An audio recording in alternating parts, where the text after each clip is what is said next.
Hi, everyone. Thank you so much for joining us for another episode of Adam Interviews, where we are talking to folks with a Rochester connection who are doing extraordinary things. And that certainly applies to my guest today. We are going to be talking with Dr. Paul Frommer.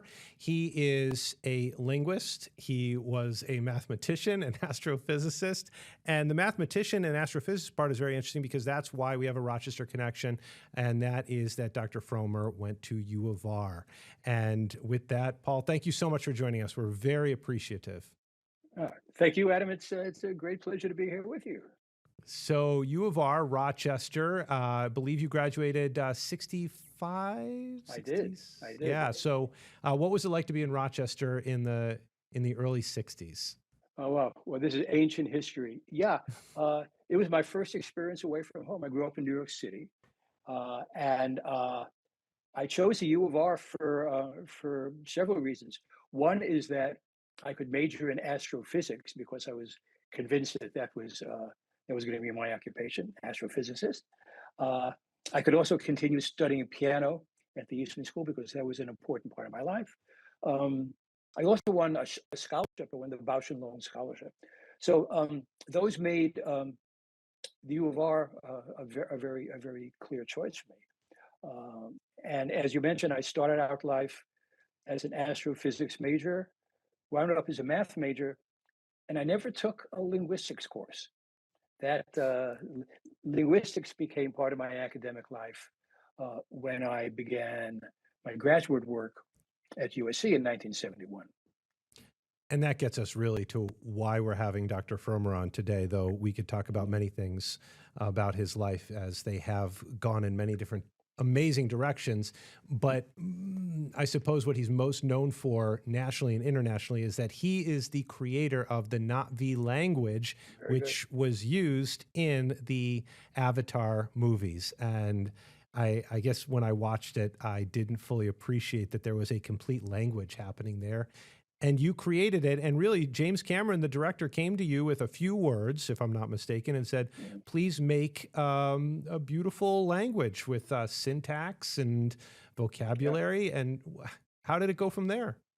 yeah, he did. First of all, let me congratulate you on your pronunciation. That was very good. It's Navi with the apostrophe is that little glottal stop there.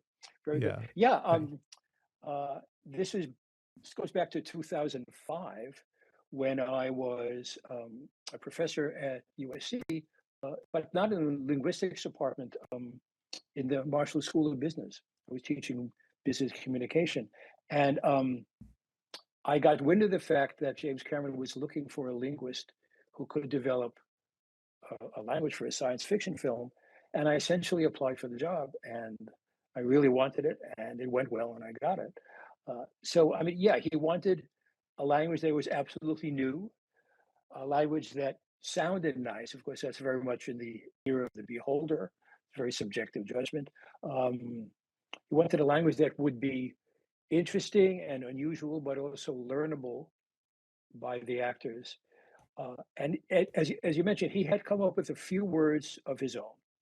Um, and so I looked at those and kind of tried to include them when I built out the sound system. So in other words, the words that he originally came up with, which were pretty much place names and names of animals and names of characters and so on, they all fit into what became the Na'vi language. But Na'vi is much more expansive than that and has some interesting sounds and interesting, as you said, syntax and morphology. So yeah, I hope it's a pretty well put together language. It's linguistically viable. It's learnable by people, and it seems to work pretty well for the Avatar franchise. What was it like then to hear the creation? It's one thing to see it in the studio and to have it read during readings, to actually see the final product. Did it feel like it came alive in that moment? But you had lived with it for so long. I asked that to musicians, and sometimes a song it doesn't have the same impact to them as to us because they've lived with it. Yeah. Well, you're right. I had lived with the songs and with the dialogue for a long time. I had the good fortune of actually being there on the set uh, as these scenes were being filmed. But but still, you're absolutely right. Sitting in the theater and hearing the words coming out of these coming out of the mouths of these incredible actors, and knowing that, hey, that word came out of my head. It's a very special experience and extremely satisfying. And I haven't seen it a lot. Obviously, you've seen the examples of Lord of the Rings. People use Mhm. that. I think was it Elvish, something like that. Elvis, yeah, those were the Tolkien languages, and of course, he was an incredible language constructor, and some of his languages are the most iconic conlangs or constructed languages, as we say. Sure. And in addition to that, I think Star Trek was Klingon an actual language, or was that just Star words? Trek was, oh, no, no, no. Klingon was and is sort of the granddaddy of well-constructed, linguistically viable languages in the modern era uh, for media. Um, the fellow who constructed it is a wonderful linguist named Mark Okrand. He and I are friends, and we actually spent a wonderful day together very recently. Wow. Mark was out here uh, visiting some people in Los Angeles, and we spent about 10 hours together. And so the Klingon guy and the Navi guy are buddies, Oh no! definitely. Did you use the any translation tools Uh, to get by? no, no, we didn't. We actually wound up speaking in English. But I should tell you that I have heard stories about um, uh, fans of the Navi language. Um, Sometimes there are two people who don't actually share a language in common other than Navi. And so they actually communicate with each other in the Navi language. I find that fascinating. I never thought about that, Yeah, but I it suppose it is. would be similar of Tolkien fans or Yeah, Star Trek yeah, fans. sure. Yeah, no, there's no question about that. And each fan, each language seems to develop its own community.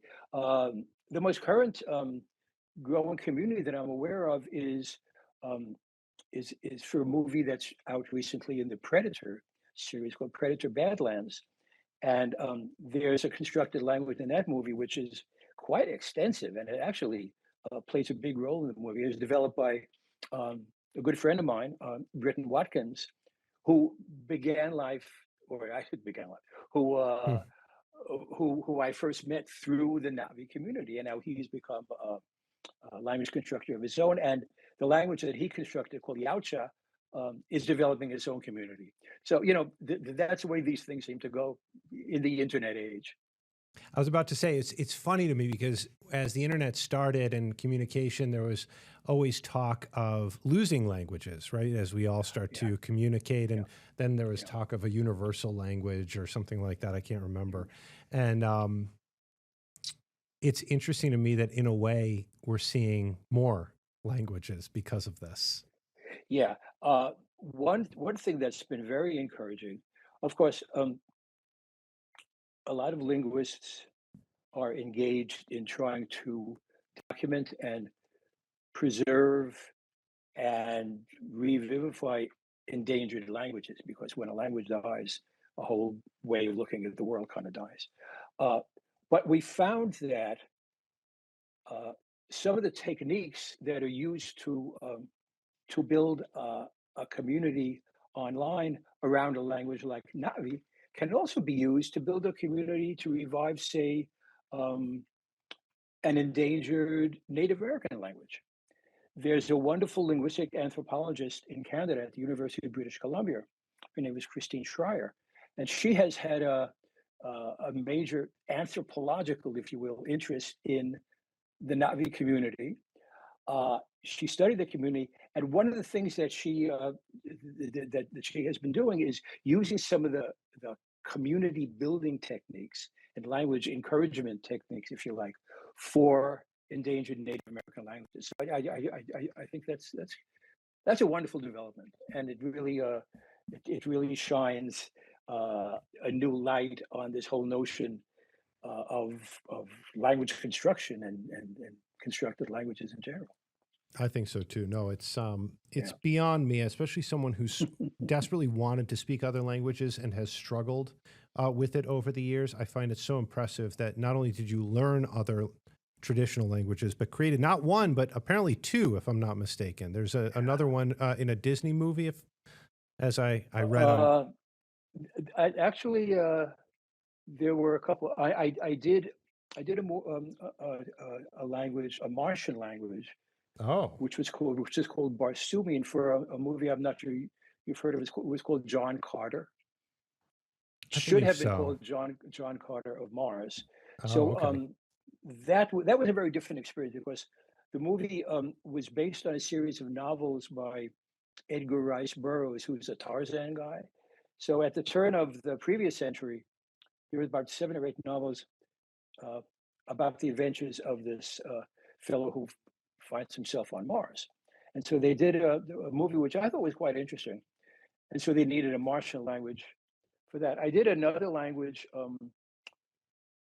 for a movie that was aimed at the teen and tween audience, and I did a complete language.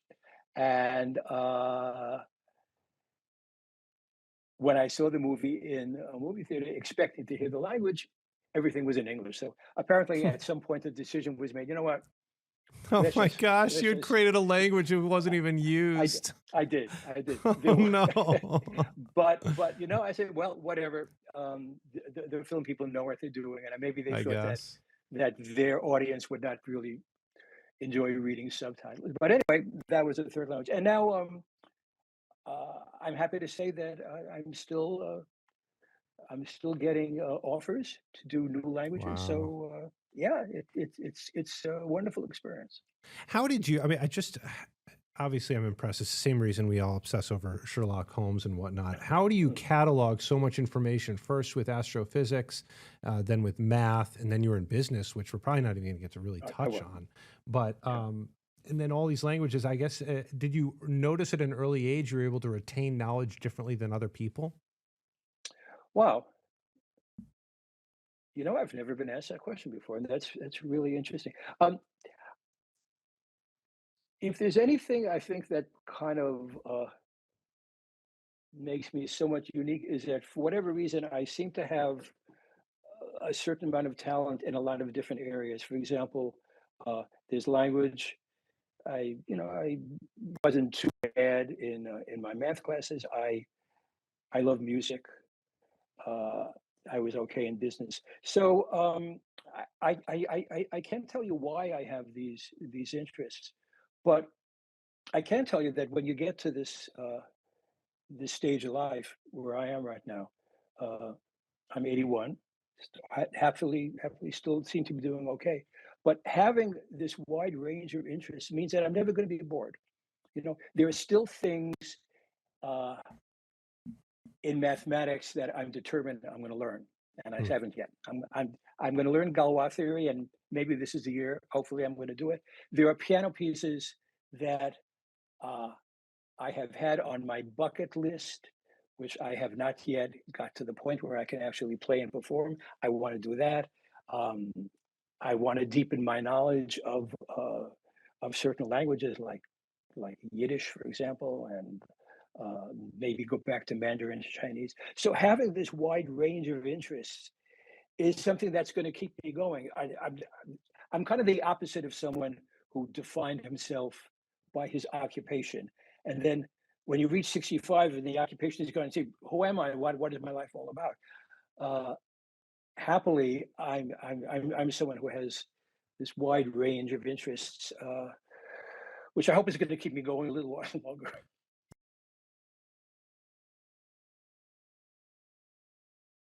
Yeah, I mean, it's interesting because I think that's true. It's like my son who is interested in Pokemon. He Uh, learned and memorized all the different characteristics of every Pokemon. He could tell you how many kilograms oh, Snorlax weighs and things like that. And so I always thought he has a knack for um, remembering things. But I think it's the curiosity that drove it more than anything else. And that's what I'm kind yeah, of hearing from you is that yeah. you have this interest. And I guess and maybe this takes it a step further because trying to explain to my 14-year-old son why school is important has been an interesting task. And as someone who has just found the world around him interesting and Yeah. worthy of concentration um, and curiosity, where I'd love to get your reflection on that. Why? Why do you dedicate so much time that you could spend relaxing or doing something else? Why do you spend so much time trying to retain that knowledge?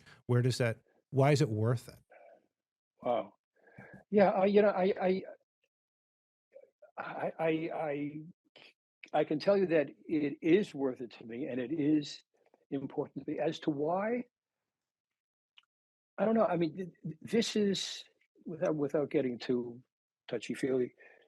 This is the only life we had. I mean, my worldview is that this is it. This is such an extraordinary experience to be on this planet where these incredible things have evolved. We've evolved creatures who are are conscious and aware of their place in the universe. It there are so many incredibly wonderful things here that not to explore them and not to be interested in them seems to be such a pity. Uh, that's about the the best I can say. You know, you mentioned your son in college and education. Um, there are different ways of thinking about education. Uh, there's a very pragmatic way, there's a very practical way of saying, I'm going to be at a university for 4 years. How is that going to help me get a job and make money? And that's a legitimate question. But it's just as important, or maybe more important, to just use the opportunity to explore things and take courses in areas that might not be uh, conducive to your eventual occupation, but just things that will enrich you and enlarge you as a human being. When I think back to my time at the U of R uh, and which courses really stand out in my memory and have had a major effect on me, it wasn't necessarily the courses in my major, Hmm, but I had a course in British and American poetry, which was absolutely wonderful. hmm. I had a year of philosophy from an incredible Professor Murray Stolnitz, uh, which actually kind of changed my life. I had a second year music theory course taught by someone who came from the Eastman School of Music to the River campus to teach music majors. Those are the courses that actually wound up being sort of the most memorable and iconic in my experience. So just opening yourself up to a range of experiences in as many different fields as possible. That to me is what life is all about. Perfect. I couldn't agree more. That is wonderful. So, pulling back to Avatar, did they have you on set? Because look, creating the language is one thing; creating the vocabulary is almost a totally different thing. Where if they were to Mm. change the script, did they just call you up and say, "Hey, what we changed the script? What's the word for this?" Or did they have you on set, um, on hand in person to help out? Yeah, well, actually both. So the way it normally worked is I would get the script, and there were certain lines that were written in English but had to be in the Na'vi language. And so, having set up the language and having worked for months on the grammatical structure and the vocabulary, I was able to translate the needed dialogue. Then I would create written materials for the actors, including transcriptions and sort of quasi, quote unquote, Englishy kind of phonetic transcriptions, which would help them. But more important, I created MP3 recordings so that they can put them on their iPhone and listen to the gym and sort of and sort of become familiar and practice the pronunciation, which can be kind of tricky.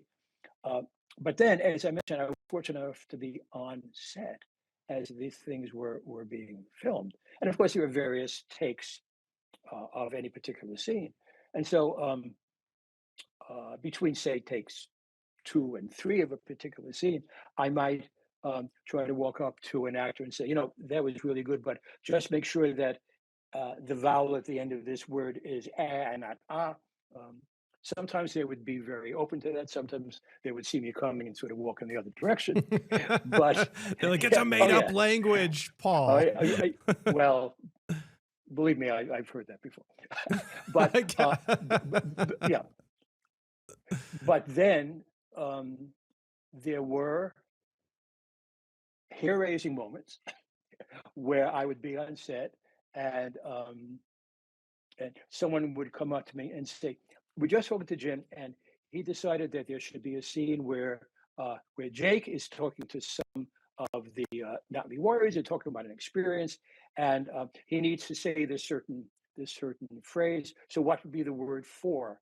In particular, I remember um, there was going to be a scene um, where Jake needed to describe an experience he had when one of these flying creatures was attacking him, and it almost bit him on his big blue ass. So they say, how do you say ass? How do you say big blue ass? So I had big and I had blue, but I didn't have the other word. So very quickly, I said, "Give me 5 minutes." And so I very quickly started to come up with a good word. And I had some of the actors sitting along with me. And I said, "How do you like this word? How do you like this word?" Um, CCH Pounder was very, very adamant that she didn't like a particular word I came up with. But then we all kind of agreed, okay, that's going to be the word. So the word is im, with one of these popping sounds, im. So that's the way you say posterior. I In love not it. it actually never made it to the film, but Oh, that's too bad. those were an example of kind of some of the hair raising experiences that we had. Yeah, things you didn't think you'd be doing when you were studying mathematics at U of R, I'm sure. Yeah, exactly. Yeah, but what a life. What a life. Well, I can't thank you enough. This has been an absolute Oh, pleasure talking with you. And yeah, I could go on. Like I said, we didn't even touch well, upon the business ventures and all that. yeah. Well, thank you so much. It's been a real delight talk to you. And I must say, I've done a number of interviews, but you've asked me some really wonderful questions, and thank you very much. And hi to everybody in Rochester. It's been a while since I've been there, but it's a great place. Well, the snow is still here. Should you miss it enough, you're welcome to come and experience it again. Thank you. All right, stay on for me for 1 second as I say goodbye to the audience here. And I just want to once again thank Dr. Frommer for joining us, giving us some of his time from out west, and what a contribution in so many areas. And I hope that you can tell folks about this. If they like Avatar, tell them about the Rochester First app so they can watch this interview and get more perspective on everything. So we will see you all soon.